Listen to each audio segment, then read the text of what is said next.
Thanks for tuning into Wicked Warnings, your #1 source for construction and emergency safety strobe lighting equipment for cars, vans, buses, bicycles, tricycles, and trucks like this, like your brand new 2026 Chevy Silverado 1500. Do you have a Silverado? Do you need a good warning package? Stay tuned, because we're going to go over this 4-corner package in amber. That's a turnkey kit with everything you need for your new Silverado to get you safe. So let's talk just a little bit about this truck. What are we looking at anyways? This is a TIR3 light on the front grille there. We drilled one hole for the wiring, but you could elect to use a 90-degree bracket if you were really adverse to putting the single hole in the grille. I like this location where we did mount it though, because it fits very well and it's tucked right up underneath there in the hood and is exceptionally bright. It works extremely well on the front of these new Silverados. This one, of course, being a 2026 Chevrolet 1500 once again. Here's your neo angle. We're about 45 degrees off of the center point of this truck, and I'm about 12 feet away from those lights at the moment. You can see the brightness is still plenty good, and this is going to do about 180 degrees of coverage around the front of this truck with these two lights. As you can see, as I creep around here the side, you can still see that light in the grille. Does a pretty good job being visible, and of course we have that light in other colors if you wanted.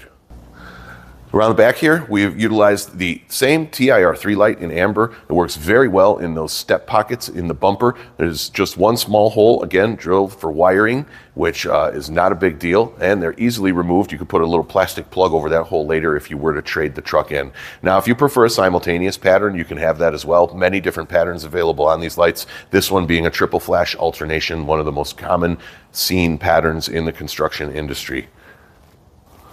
And inside here, real quickly, we're running a 3/4 rocker switch. We drill the dash right there for it. Now, you could possibly have your factory auxiliary switches if your Chevrolet was equipped, but if not, a 3/4 rocker installs very nicely right there. And just below those headlight switches is a fuse panel behind that plastic panel where you can grab your battery power.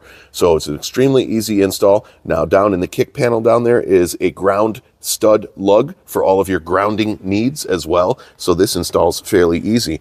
I think I'm going to go through a little bit of the nitty-gritty now and tell you all about the package and what you're going to get in this kit.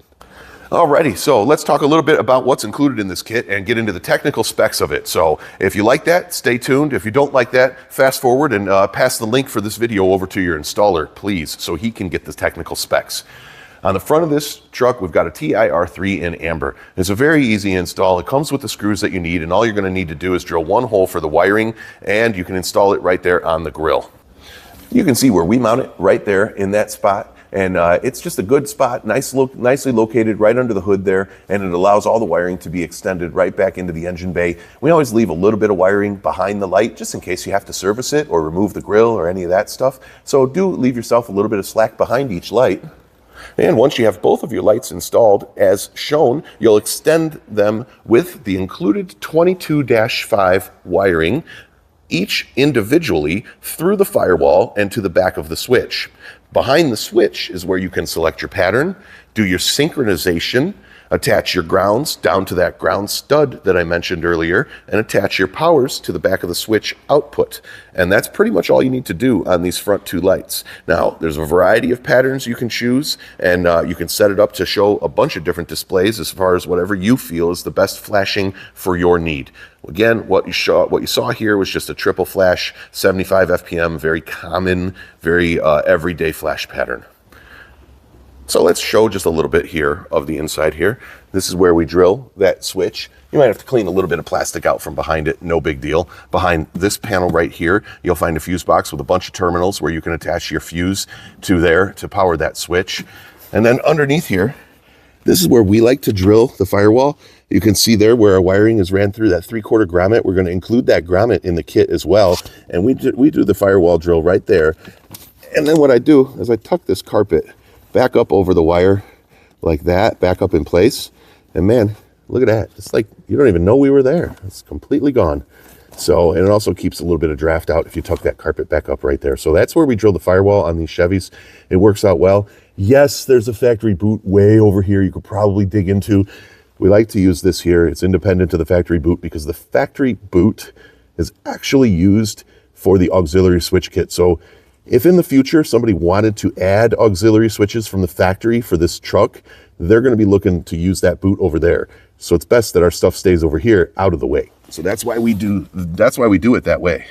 Here you can see a little close-up of how we mount the TIR3s right there in that rear step. Now you can see right about here, there's an angle change on the step. Don't mount it down here. Don't mount it up here. Mount it right here on the flat spot, right above the change in angle of the step right there. And it keeps it nice and horizontal and faces it very much backwards.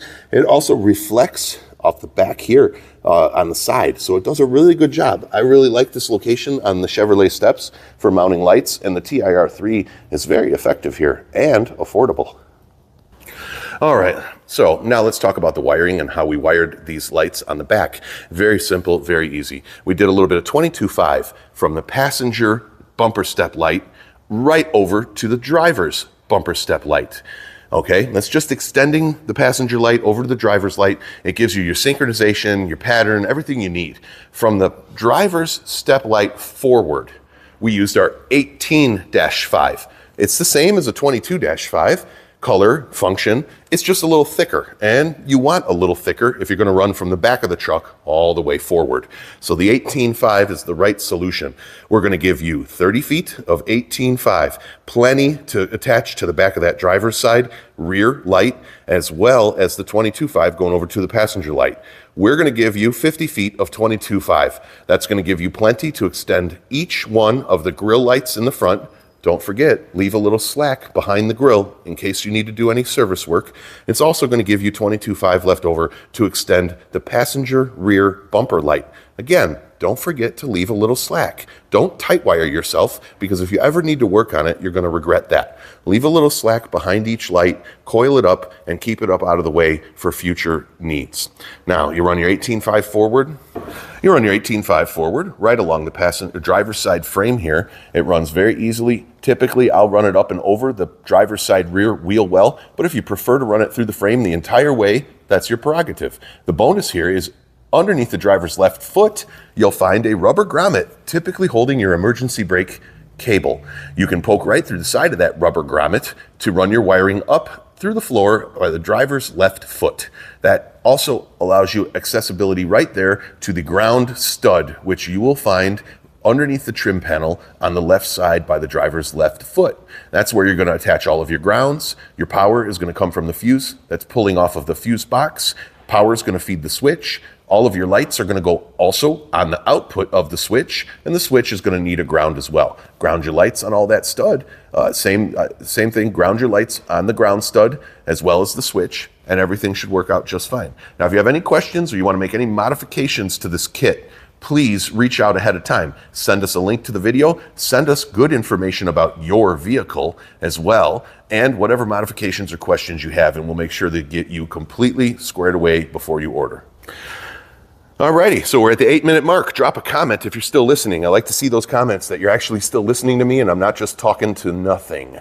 So just to recap, this is a brand new 2026 Chevrolet Silverado 1500 4-corner package. It's a turnkey package, comes with the grommet for the firewall, comes with the 3/4 switch, comes with the fuse kit, comes with 50 feet of 22.5 to extend the front grille lights and that passenger rear bumper light. It also comes with a 30-foot piece of 18.5 to extend the driver's rear light forward to the switch. We're going to give you 4 of the TIR3 lights in amber as well. And if you need anything else, please reach out ahead of time. We're happy to customize, but you need to get a hold of us before you order to make it as easy as possible. Thanks again for tuning into Wicked Warnings, your #1 source for construction and emergency safety strobe lighting equipment for cars, vans, buses, bicycles, tricycles, and everything in between, including your brand new 2026 Chevrolet Silverados. I hope you enjoyed this video, and as a personal favor to me, could you please hit the like or subscribe button, preferably the subscribe button. We really do need that. And do me a favor, share this out. Post it, send it to a friend, drop a comment, engage with the channel. We really like to see that. Thanks again for watching. We'll see you guys in the next video.